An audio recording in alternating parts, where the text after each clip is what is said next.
と東京上をすっと抱いてたよ心臓の日々愛を知ってるよなもし君がいないようになれても世界中振動させてどうか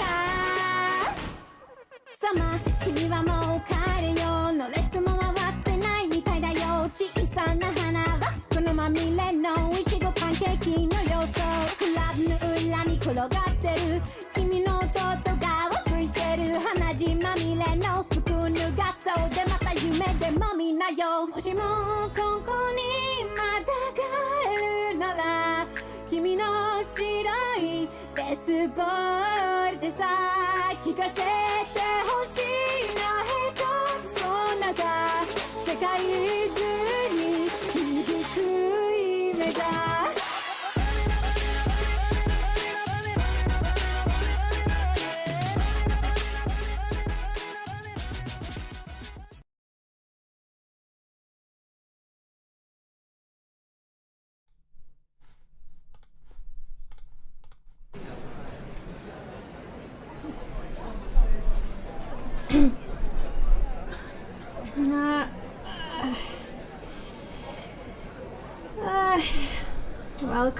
Welcome to lunch. Welcome. I hope you're all doing great. It's Tuesday. It's Tuesday. I hope you can hear me. I have prepared a lovely sandwich today. Even though I hate to disappoint you, but I don't eat bacon, so we're gonna have to pretend that bacon ham colored thing is something else. Let's use our imagination and pretend it's what do I like? Well, last stream I did talk a lot about eggs, so it could be an egg sandwich in our minds. Hi Sasu, hi, welcome to lunch. What are you having for lunch? I hope everyone out there has prepared their amazing lunches because it's what we deserve.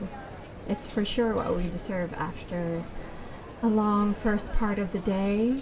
However, I'm the kind of person who prefer to take a break like in the middle of the day. You know, when you've done half of the day's work and then you should just relax for like an hour and then you do another half because then you know you've reached the halftime point and you can just keep going for another half. But usually the lunch is actually a little bit earlier than that. So yeah, but I'm unfortunately not in charge of my own lunch hours, so here I am taking my lunch at 12 o'clock. I think that's like the universal time for lunch anyways. Because I've seen people like in my company be like, I'm taking a late lunch at 1 o'clock. I'm not sure if that's a late lunch. I don't know, maybe it's just me because I worked in retail and stuff as well, so and when I worked in retail you could basically take your lunch whenever you wanted as long as you didn't bother anyone else. So yeah. I hope you can hear my mic well enough. I've tried to adjust some settings, so I hope it's fine. Maybe we should try. No, I think the background is fine too. So yeah, my day so far hasn't been very eventful really. Just been chugging along. See? You have lunch at 2? Yeah, that makes more sense in my mind because, you know, if you work a long day, like usually you work until 5 or 6 at least if you work like, you know, normal corporate hours that I do, then 12 o'clock, that's kind of early, isn't it? Maybe I should apply for late lunch. I mean, I am working from home when I'm not sitting in this very cafeteria that you see in front of you. Hey, welcome. I hope I won't be much of a bother or like too much of a bother in your ear while you're driving. I'll try to be good company, but you're welcome to join our lunch. I'm assuming that since you're driving, you're not eating, which is responsible and the right choice. So yeah. I'm having a not ham sandwich, even though it looks like ham, it's not ham, so you can pretend it's something else. And as always, we're having milk to drink, because it's the perfect beverage. Goes with almost everything. I'm gonna have to be honest here and say that I don't think milk really goes with sushi. That's where I draw the line. It's just, it's not right. So yeah, what's happened since we last saw each other last week? For those who like VTubers, the new Hololive English girls debuted.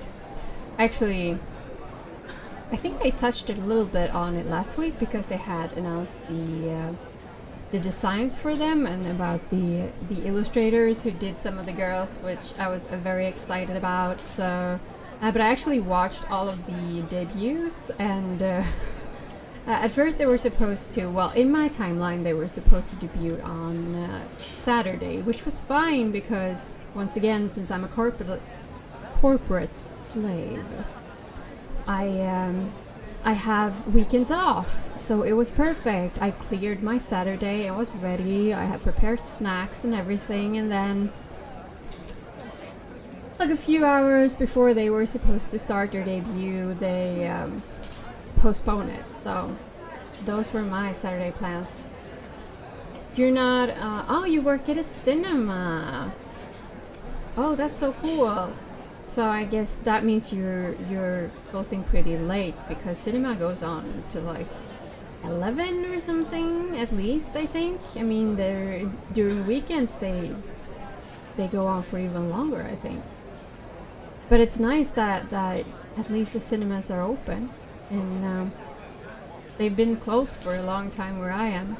But I actually went to the cinema maybe like a month ago now or something like that, because they opened, but they still have like every other row you can't book a seat to keep distance from each other, which is good. But I felt like I had to show up and watch the Kimetsu no Yaiba movie that they showed in cinemas here, because they basically never show anime movies here up in the north. And I had seen the anime, so I felt like I know that the movie was a continuation of the anime, and season 2 is starting like in, maybe it's now in October, I think. So I felt like I had to watch the movie to be up to speed. I had read the manga. Controversial opinion here, but I thought the manga was, I didn't read all of it. I continued where the anime stopped. So I continued from there, and I read the arc that's the movie, the train arc, and then I read the arc that's after that, that's gonna be season 2. So, which is like the illegal activities arc. I'm not sure what you're gonna call it. Oh, you don't play late night movies because of COVID. Oh, okay. So then for you that's like a good thing, because you get to go home early. So it's kind of a luxurious moment in the midst of a pandemic, which, you know, you have to be grateful for the small things you get. But maybe that also means you get paid less, which is no fun, because we want money. That's for sure something we want, because if we have money, we can have fun. That's at least something that I believe very strongly in. But what do you mean by late night? It's like late, okay, late movies. So maybe they stop at around 10, 11 then? That's still pretty late. I used to work, like last week I talked about when I worked in a grocery store, and I used to have late shifts then as well. And I think when I closed the store, because I was the late night manager as well, so when I closed the store it was around 10, and then I got home around 11, which, you know, it's fine for a while, because here in the north we have this system where if you work in retail after 6, you get 50% extra pay. If you work after, what is it? Or maybe it is after 6 you get double pay, and on weekends you get double pay all the time. Oh, I think my cat just broke something inside of my door. Never mind. He's gonna have to do that. I don't have time to check on him. But yeah, speaking of the Hololive girls, it's fun that we have more of them now. Payment's not the issue anymore. There are no extra payments in the night. Thanks for saying. Oh yeah, we have these like here in the north. We have these. It's kind of different. So if you work like in a restaurant or, as you said, in cinema, we don't get like double pay either. I think it's like if you work after 8 or 10, you get like 20% extra, but it's like very low compared to retail, where after if we work like after 6 or something, we get double pay, which is like a lot. So doing a retail contract is for sure more worth it here. There are no extra money on weekends. Oh, that sucks. That's like the good thing about working weekends in retail here in the north, because you get double pay. So I can work 4 hours, but I get paid for 8. So that's really nice. That's like the only plus side to working retail, I guess. Well, I'm not gonna say only. I actually enjoy meeting people and talking to people, as long as they're not rude, which a lot of the time they aren't, but a lot of the times they are. But if they are not rude, it's all good. And I, especially when I worked in a fabric store as someone who enjoys sewing myself, it was a lot of fun to just like, you know, hang out and talk about fabrics and sewing with people and stuff like that. So, and it's extra fun when, you know, it's like a parent and their kid and they're gonna start sewing together, because I used to sew with my demon mom. She was the one who taught me how to sew before I went to fashion school. So yeah. But I think so yesterday I tweeted about, so like, here's the thing. If no one didn't know before, I'm very, very into idols. I love idols. I'm happy that it's fine for you and that you're happy with the pay. Okay-ish. So yeah, I love idols, and I actually started getting into idols with a real group. What do you want to call it? Not cartoon group. Called AKB48, which is like a very legendary idol group with tons of members. There's so many of them. And that's how I started, but then I kind of quickly learned how cool the idol industry could be. So I kind of like stepped away and tried to focus on, you know, 2D idols only, because, you know, if they're 2D like me, they can't get hurt because they're not real.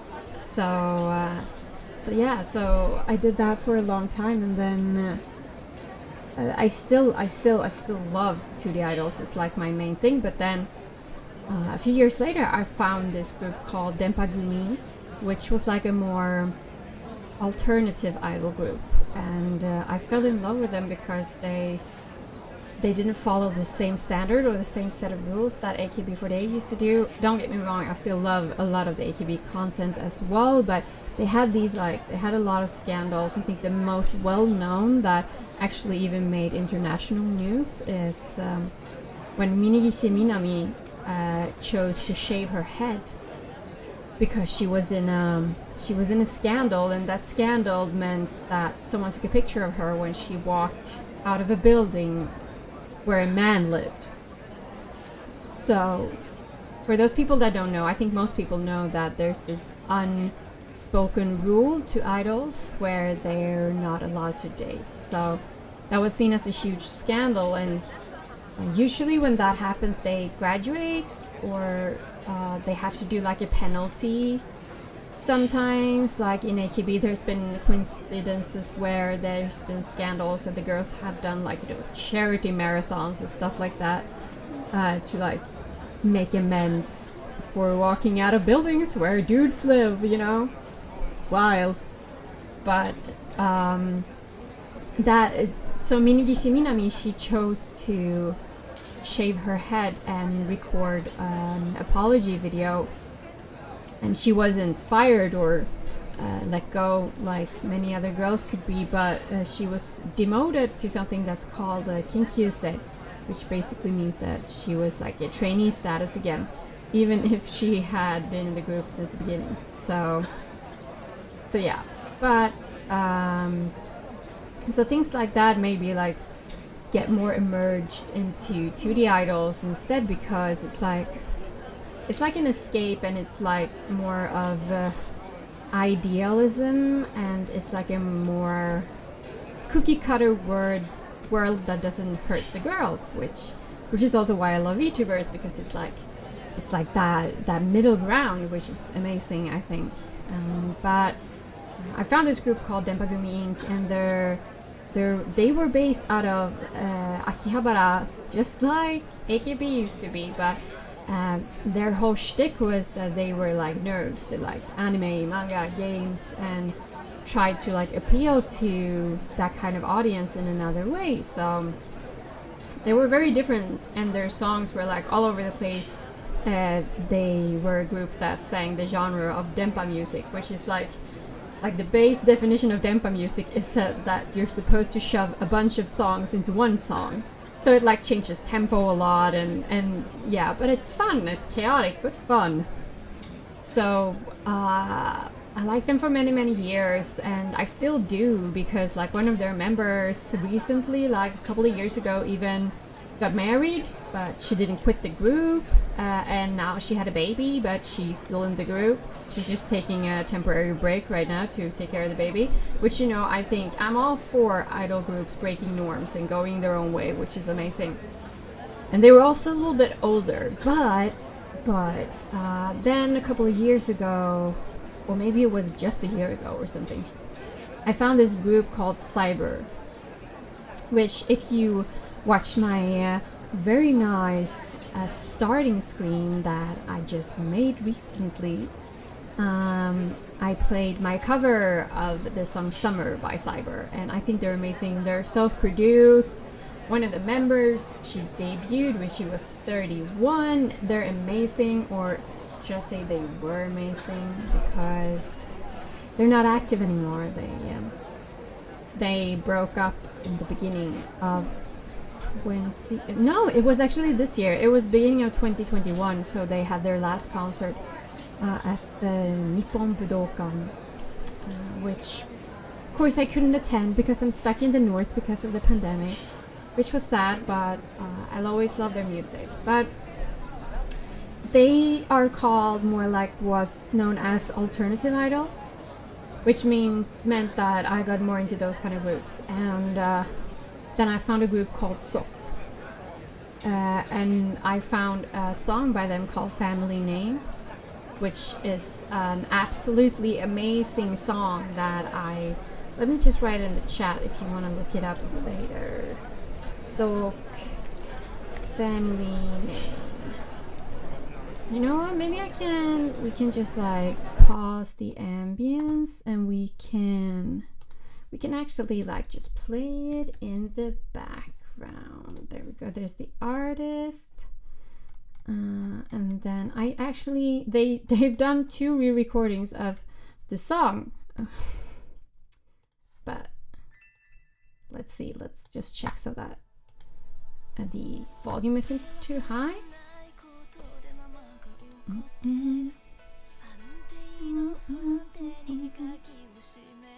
We can turn it up a little bit. Yeah, there we go. Hope you can hear it. Yeah. So this is the song playing in the background. You love to get more into 2D idols, but there's too much. I don't know how to start. Yeah, for sure. It's a lot to go through, and especially as someone who's mainly into the Idolmaster, it's like confusing because it's such a huge franchise. I mean, just one of their branches has 190 characters, which is like so many characters. It's insane. Like, it's a lot to go through, but I think if you want to start And so if you want to get into the Idol Masters, which is my favorite, I'd start by, for example, so let's go with the Idol Masters Cinderella Girls, which is the most popular franchise. So I'd start with looking up the Wikipedia, because what's good about the Idol Masters Cinderella Girls is that they're a very visual franchise, which means that the characters look very cool and appealing, and there are so many of them. So I would start going through the Wikipedia and look at some characters you like.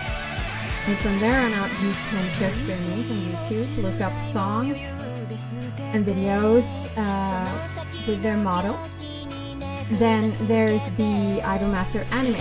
I would start by watching the original that came out 2011. One of my favorite idol animes of all time. It's amazing. And then I would move on to the Cinderella Girls anime. So that's a good place to start. But for Idolmaster, a lot of stuff isn't translated, so it can be a hassle to get into, but there are a lot of active communities that help with translating, myself included. So I'd say, like, I'm always open to help. So, like, you can always shoot me a DM everywhere. It doesn't matter. I love to talk about idols, and I'd love to help you get into idols. So just shoot me a DM, and I can talk to you and try to get you into a franchise that works for you, because there's so many. Yeah, this song is so good. I'm so happy that I'm able to help you find some amazing songs. This song is absolutely amazing, and the lyrics are about, you know, in Japan it's very common that you have to, like, follow your family's footsteps and you have to live up to a certain name.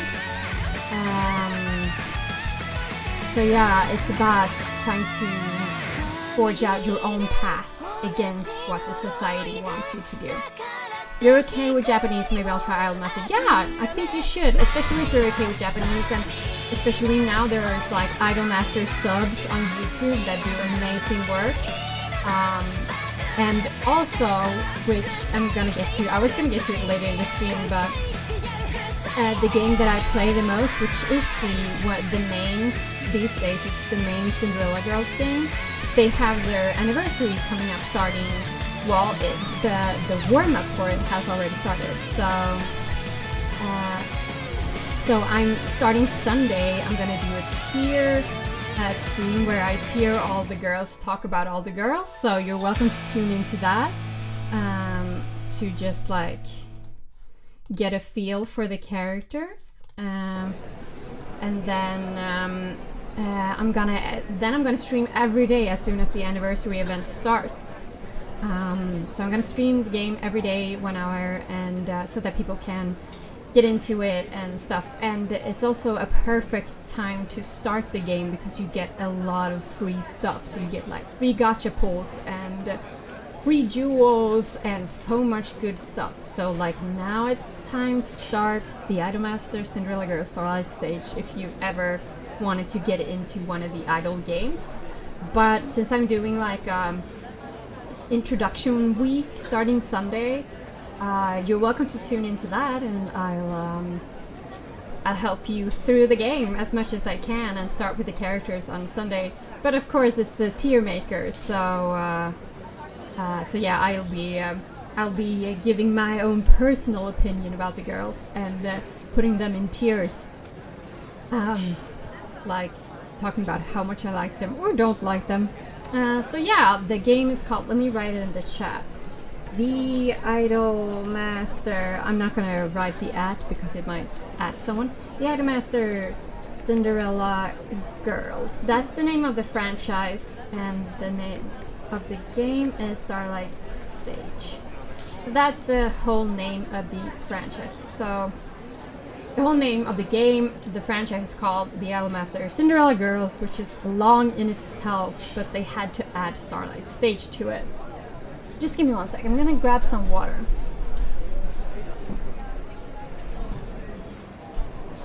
There we go.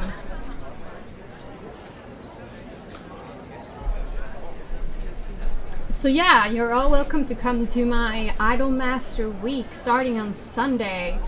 The anniversary event should kick off on Tuesday, so I'll probably do some Cinderella Girls karaoke on Monday as a warm-up, and then we'll be doing some playing of the game the whole duration of the anniversary event, so that people can see what it looks like and get into it, and maybe we can get into like team building and that kind of stuff as well, because this game has a lot of team building, which is fun.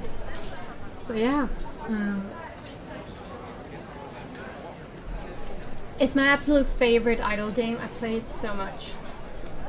Oh yeah, I was gonna talk about Sok, the group that I played the song Family Name by. So they're a group that their whole like purpose was to try and give girls that, you know, that maybe haven't found their place in society yet, like a group to look up to and be a part of. Like trying to give idols another image of them not having to be as pure and cute. I mean, it's fine if they're not like fitting in as much. So, and that I really liked that, and their costumes were cool and they looked different, and I was really like immersed in their whole look. But a few weeks ago there was this recording that came out of the founder of the group, and she's a little bit older and she has a career before. She's called Seiko Omori, where she it was her and another member, and they were like arguing, or more like she was yelling very loudly and not saying very nice things to this other member. And you can even hear something that sounds like a slap. So yeah, which was, you know, it was very like shocking to hear that. But yeah, and this group, I mean, they've had issues with members leaving and changing members, and I've thought it was pretty weird, but I've always been like, their success has come very fast, so maybe they found other opportunities. But now, you know, hearing something like that, it makes you think like, oh, I guess it makes sense why they left, you know? And this week they had a live. First of all, Japan still does concerts, even though we're in a pandemic. But this week I think it was this week, they held a live where, because this blew up on social media, and the member she argued with, she has been involved with Hello Project before, which is like, looking back, it was like the biggest groups were like AKB48 or Morning Musume from Hello Project. So she's pretty well known since before too, but she never really fit into Hello Project because she had more like alternative views as an idol. But so yeah, so she got a lot of support, and so Seiko Omori, the girl who yelled and stuff, she apologized, and it was just, I retweeted it yesterday. It was just like, I don't know, you know, I don't really buy it. And I think it's a shame that, because you see these like corrupted idol companies a lot, but you always assume it's like the higher ups or the managers or the producers, or, you know, the people who own the production companies. So I mean, Seiko, she is the producer of this group, but, you know, it kind of hurts seeing another girl doing that to another girl, you know? It kind of feels like, you know, idol code is broken. Like, we're in this industry as it is, and it can be really shitty. So when someone treats another girl that badly, it kind of hurts, you know? And it's not the first time either. There has been like, well, we should do like a whole idol history segment on this channel, I think, at this point. But there has been like scandals in AKB has a bunch of sister groups like HKT48, SKE48, I think too, and a bunch of them. And there was one of their sister groups where there was this, where some other members had let in a guy into one of the popular members' apartments because they like, I assume they like kind of lived in a dorm situation, maybe kind of, and he basically attacked her, and then she had to apologize. Those sister groups totally lost me. Yeah, there's many of them. There are a lot of AKB sister groups, and when I got into AKB, they had one, I think. So I mean, they lost me too, for sure. They had like one big sister group, but they've had like smaller units. Like there was one called No Sleeves, I think, which was like only 3 members, but you can keep track of that. That's like, you know, Love Live, for example, has, and even Cinderella Girls, Idolmaster, they have like, it's the main group, but there's also like smaller units that have names that are breakout units from the main group. So, you know,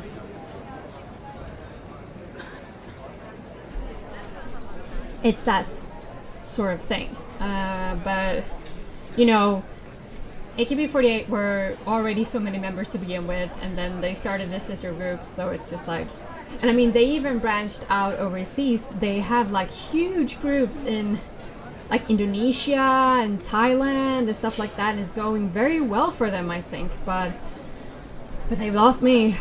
I'm lost when it comes to the 48 group at this point, so yeah. I played Love Live, but then they changed main groups and didn't like the new one. So would you like back when it was Muse? Oh, catch my microphone. When it was Muse or Aqua or Nijigasaki, that's the new ones, I think. Because like I used to, I followed the first Love Live anime when it aired, the one with Muse, and I really liked it when it came out. But then I kind of fell out of love with Love Live, but I still have a lot of respect for it as a franchise because they're one of the franchises that's like the best of taking care of their foreign audience compared to like Idolmaster, who doesn't translate anything.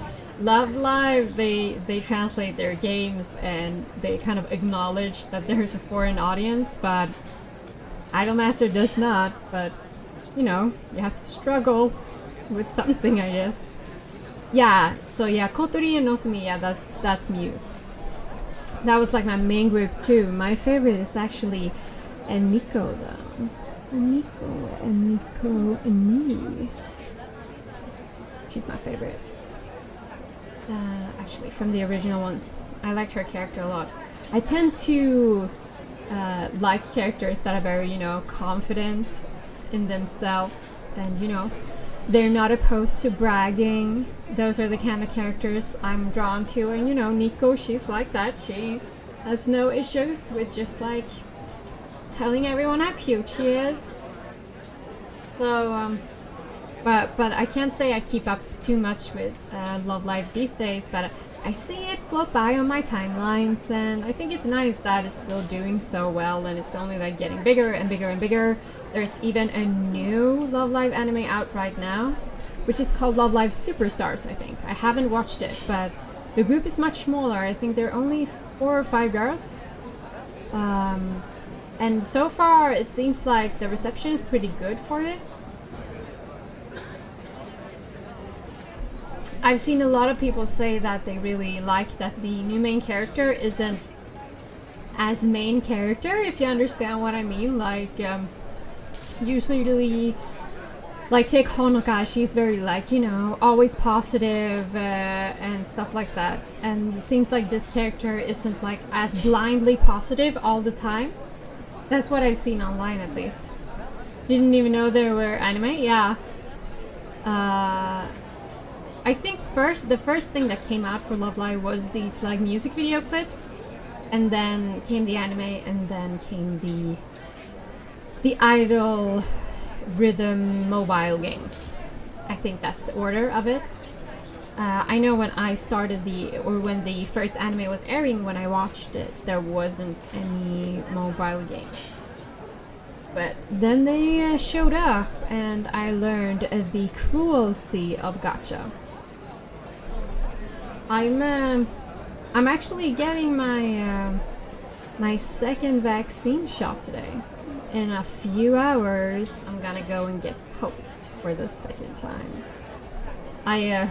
The first time I went, I almost fainted. For a couple of reasons. One, I faint very easily, so it can happen with me anytime, you never know. Two, it was very hot and I probably should have eaten more before. And three, I think I'm like, what's it called? Hypochondriac? Is that what it's called in English? Let me Google. Hypochondriac.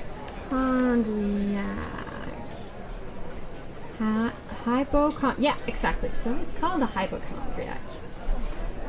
Same with me. Muse was for me the only love light group, and Nico is the best. Nico is the best. Oh, you should take painkillers 1 hour before? I haven't heard of that. Is that like to dampen the pain in the arm afterwards? Because like after the first shot, my arm really hurt for like 2 days, but I didn't get any other side effects. So you should take painkillers. Well, I have some, so I'll make sure to do that like 1 hour before.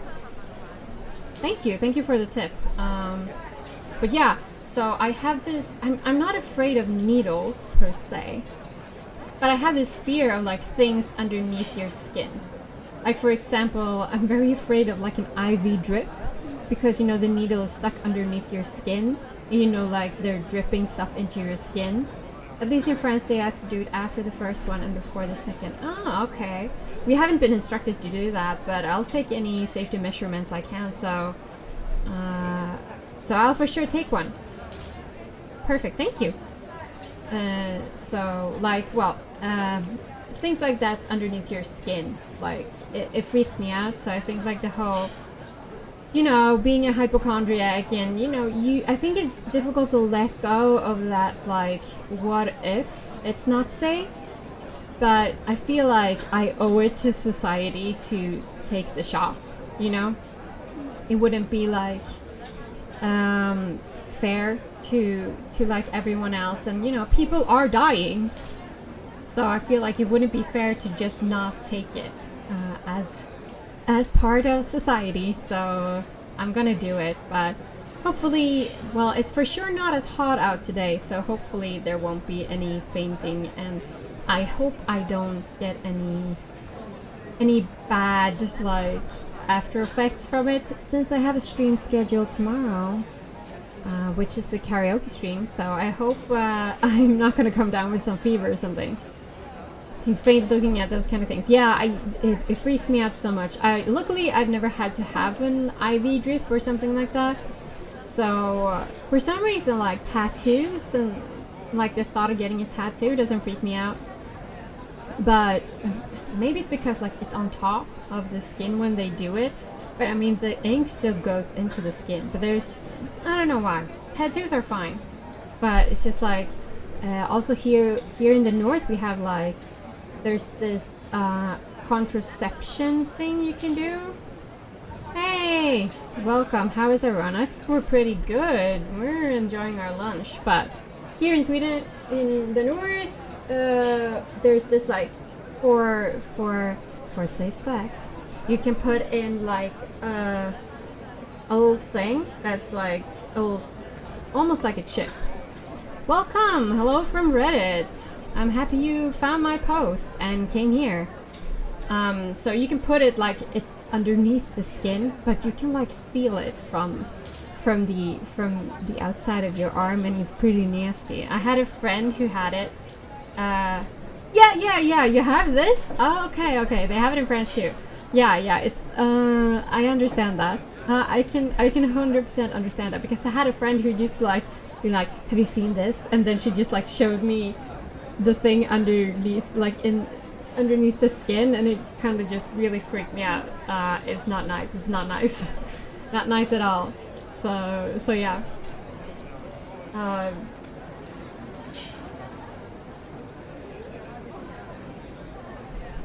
pretty much what happened. Oh, you missed so much. Basically, just a lot of talk about idols. If you wanna just like do a quick recap, because skin is very thin, you can even see it. Yeah, exactly. They put it like very close to the surface of the skin. Well, we moved away from the idols now, and now we're talking about gross stuff underneath the skin and vaccine shots. So you know, we swing fast in this stream. But yeah, so I 100% understand that. I think it's weird too. It kind of freaks me out. But I'm happy to hear I'm not alone. I'm not the only one who thinks this is not nice. So like, needles are fine. Do you have tattoo plans? Do you still like think about the Tokyo Tech quote? I still want to do tattoos. I have a few I want to do.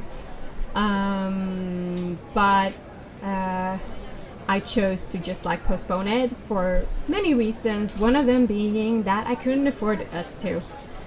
And the kind of tattoos that I want, there aren't very many people here in the north to do them, so I'd have to like, you know, go abroad to book an appointment and stuff like that. So it takes money that I didn't have, and now there's a pandemic, so I can't travel anyways. I think that like if I would have gotten the Tokyo Hotel quote when I talked about it, I probably wouldn't regret it even now, but I'm not gonna get it now. But if I would have gotten it, I wouldn't like regret getting it at this point. When I was a kid, I used to want these like, because I was, or maybe you know, part of me still am, an emo kid, and emo and scene kids, they had these like, you know, it was cute stuff like mixed with like bizarre stuff, so you know, cupcakes, but also syringes and stuff like that. But I used to want these like colorful cupcakes on my lower arm, and I used to draw them on with Sharpies, and I'm so happy my parents told me I could not get a tattoo because I would have for sure regretted getting colorful cupcakes on my lower arm. No doubt about that. How I'm feeling about the vaccine, I'm happy to get it over with because this is my second dose. So I'm happy to have it done and have the protection and stuff like that. But I know, you know, it's still like someone poking me in my arm with something. I don't know. It's not like I'm completely neutral to getting it, but it's also like it has to be done. That's just how I feel. It's just a necessity at this point. So yeah. But I still want tattoos, but we'll see if and when they happen. I love looking at tattoos. It's so cool when you find these like really amazing looking ones. My favorite ones now are like when people get these like black and white tattoos that looks like anime. No, not anime. Actually, manga panels. So it looks so cool, like when you take like a panel straight out of the book and just like tattoo it on, and it looks really cool. So I'd love to get some of that. So I have this like list of characters or mangas that I want tattooed on my body. The first one would of course be a panel from Nana, my favorite manga of all time, and the one manga that inspires me every day to this day with you know, the story, the characters, but also the fashion. So there's no doubt in my mind that that would be the first character going on my body permanently. Of course it would be Nana from Nana.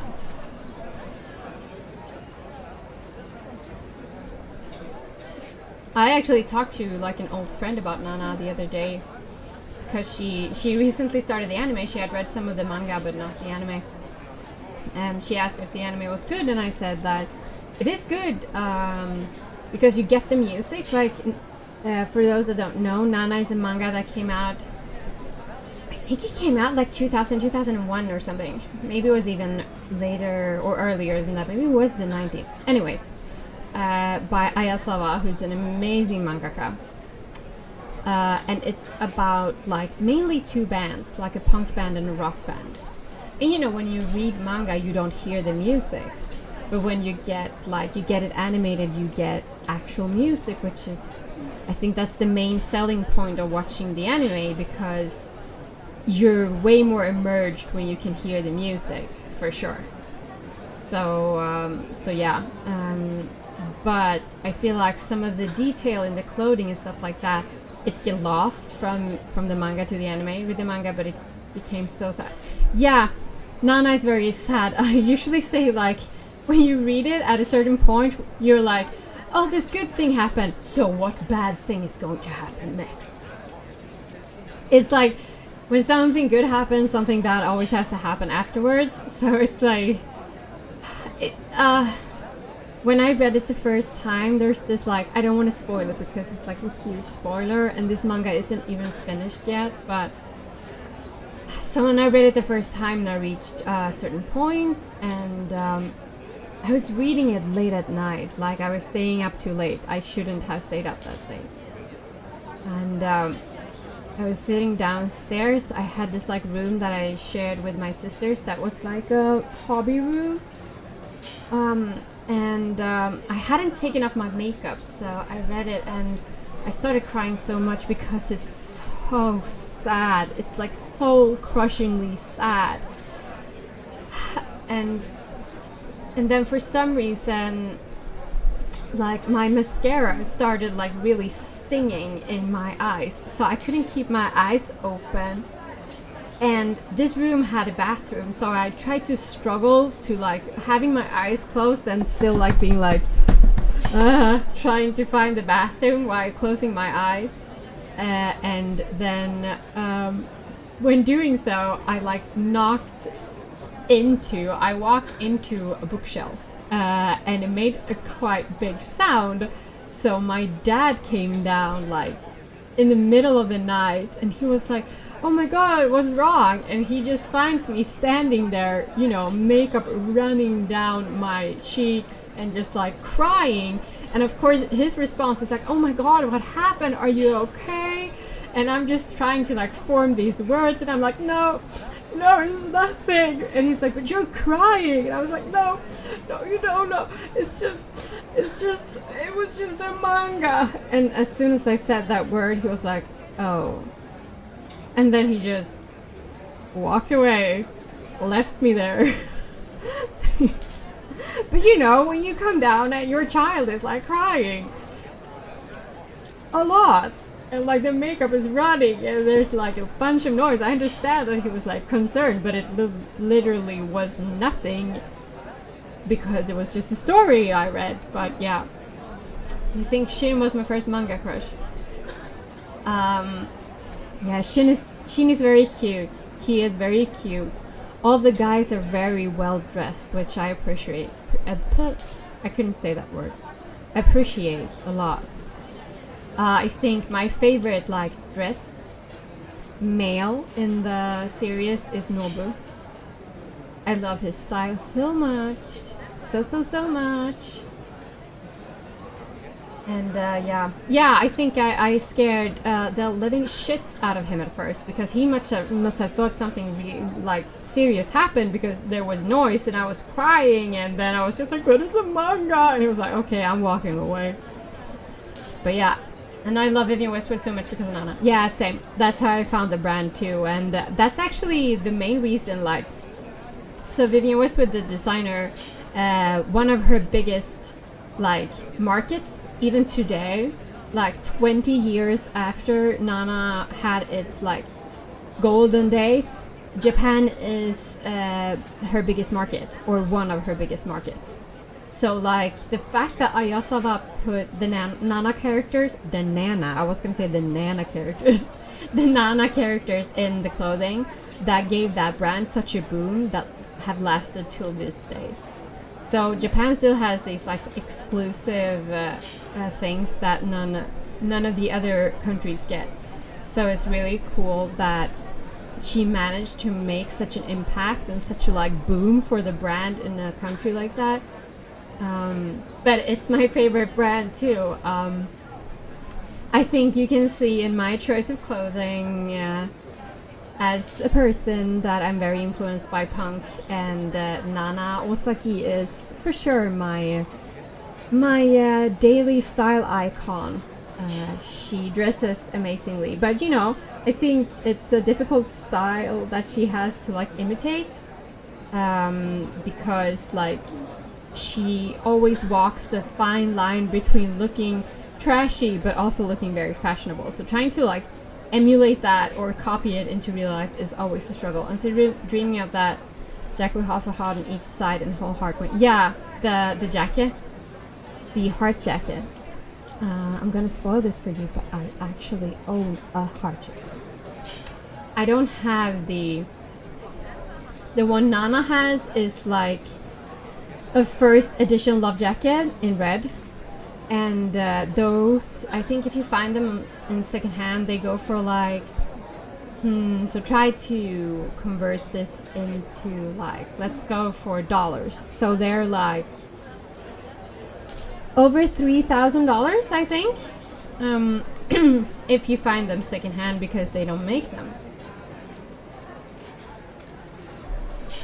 But so a couple of years, I think those came out like 93 or something like that. It was early 90s, I think, which is the best Vivienne Westwood time. Early 90s Vivienne Westwood is just like amazing. But so a few years later, she did this like re-release of the heart jackets. She did them in not only red, so in different colors, but the one Nana has is the one that really closes like a whole heart. So when she has it closed, it's like an actual heart. But the re-release ones, they're a little bit more open at the top. So even if they're closed, they're not like as much of a whole heart. So they're a little bit cheaper, and I actually have one of them in tartan. A green tartan with some blue details, and also it has some like red pinkish stripes to it, and the heart part is of course black velvet, as it should be.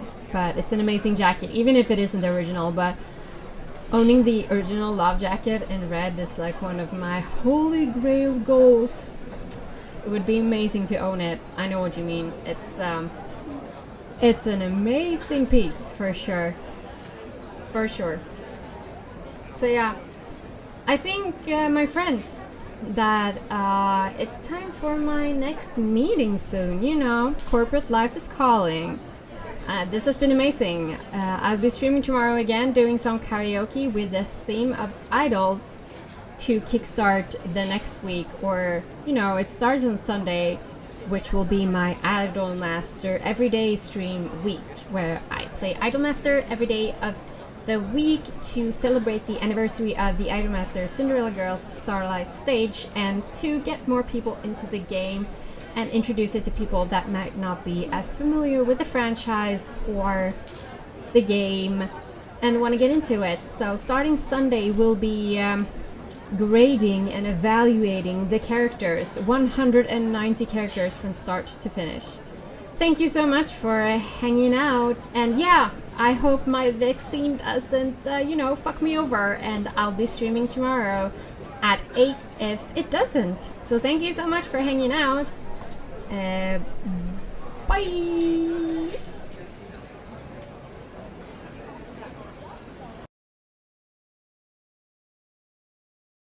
いつも愛はそれと知らずに通りゆく優しい雨汚れた指で一つすくい上げる花氷いつの間にかわけも言わずに問いかけた私を撫で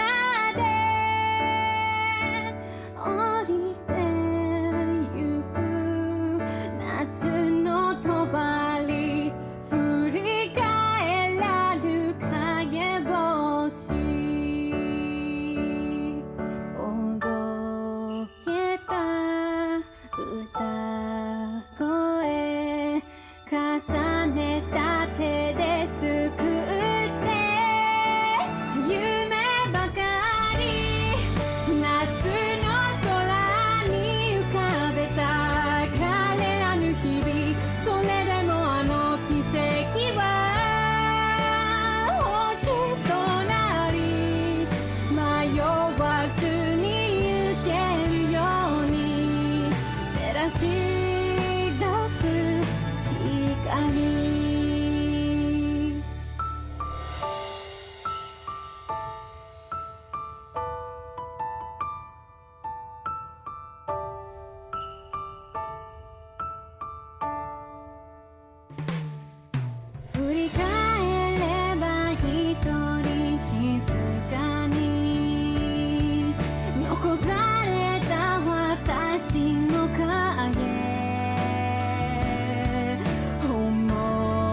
季節が